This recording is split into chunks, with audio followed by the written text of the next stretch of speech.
Hey guys, Mrs. Thompson here, and today we're talking about calculating specific heat. Alright, so I need you to remember that heat is the total amount of kinetic energy within a sample. Now, specific heat goes a little more specific in that it talks about the amount of heat that you need to raise 1 gram of that substance, whatever substance you're talking about, by 1 degree Celsius. Here's an example of a table of specific heats. I don't want you to write it down. You have one in your book. In fact, different books have different values, so always use either the book if I'm giving you book problems, or use a worksheet that has a list of specific heats. Don't look them up separately. Okay. Alright, so they're different for every single substance. You'll notice a few different specific heat examples here. It's kind of like density in that it's a property that's specific to that sample. Alright, so what we're going to do here is I'm just going to show you, let's say these are all 1 gram. So we're going to look at the amount of energy that's required to raise 1 gram of each one of these substances by 1 degree Celsius. If this is aluminum, it would require 0.902 joules. This is copper, about 0.385 joules. And if this is iron, about 0.450 joules. So which one would require the least amount of energy to change by 1 degree Celsius? That would be the copper. Alright, so you have to know how to solve things like that. So it says, with the same amount of energy added, objects with low specific heats are going to require less energy to change temperature. An object with a high specific heat is going to require more energy to change temperature, because really it's telling you the amount of energy that it needs to change temperature. Okay. Objects with low specific heats will heat up faster than an object with a high specific heat. High specific heats tend to resist the change in temperature. Okay. A couple examples. Metals tend to have low specific heats. And something that we look at with a high specific heat or a relatively high is water. Water resists changes in temperature very well, and that's why it takes a long time to get it to boil. That's why it takes a long time for it to change temperature in the ocean. Okay, here I have 2 objects for you. I want you to tell me which one will heat up the fastest if I leave both of them outside in the sun for the same amount of time.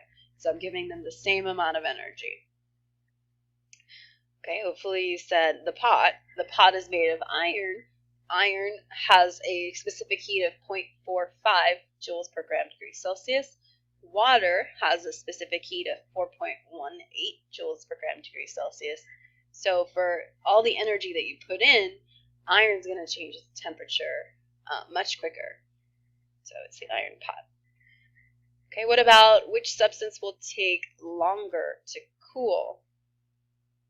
Okay, this is kind of goes the same way. If it heats up fast, it cools fast.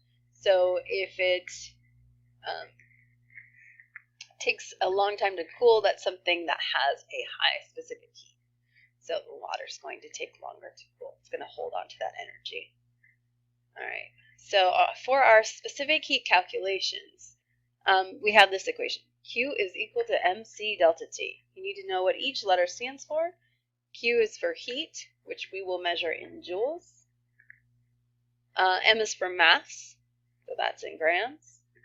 C is specific heat, and we're going to use the units joules per gram degree Celsius. You may see them as kilojoules per gram degree Celsius, or even kilojoules per gram Kelvin. Next, we're going to look at change in temperature.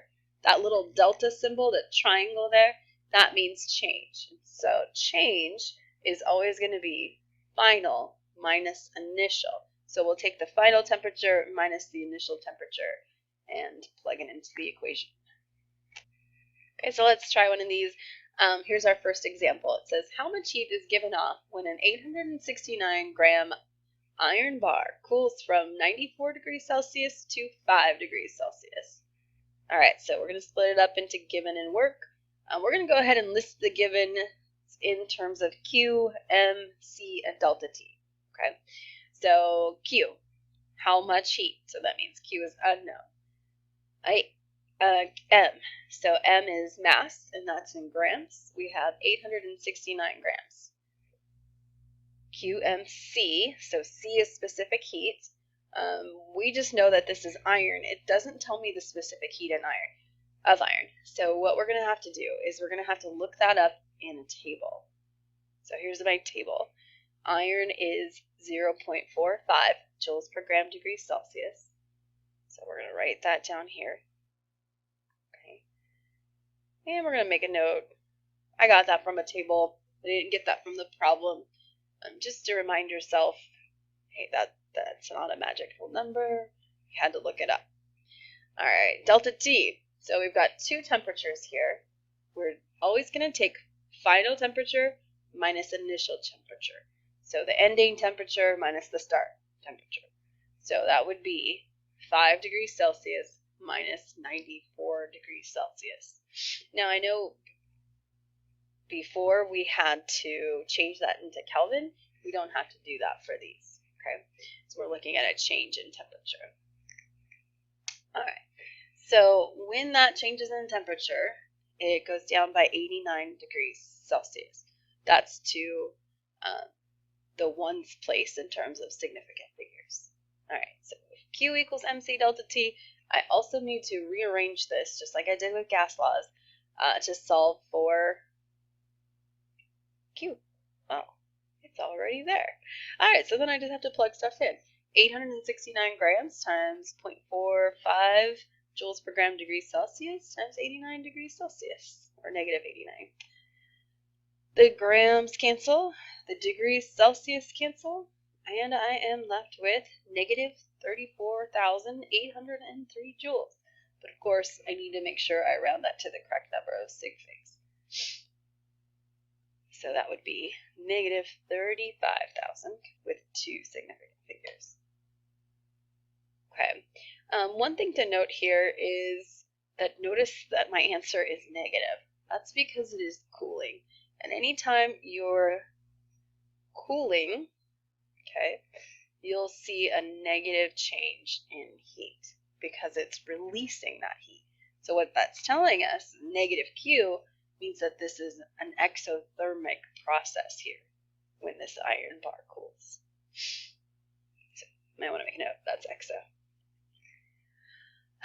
All right, next example. It says, calculate the specific heat of an object with a mass of 25 grams whose temperature changes from 25 degrees to 35 degrees when 16,500 joules are added.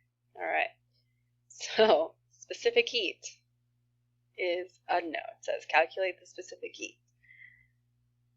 The mass is 25 grams.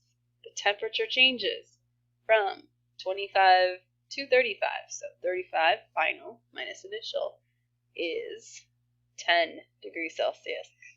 Got to keep this significant in the ones place, so I add a decimal point to show that the ones place is significant. All right, and then Q, because it says that many joules are added, is 16,500. All right, so this time I have Q equals MC delta T, but I need to solve for C. So rearrange that equation first, and I'm going to do that by dividing by M delta T. And so this just becomes C is equal to Q over M delta T. All right, so then I can just plug stuff in. And notice I have all of these units, joules, the grams, the degrees Celsius. I rounded two significant figures. None of those units cancel, and so all of them are a part of my answer. It's 66 joules per gram degree Celsius.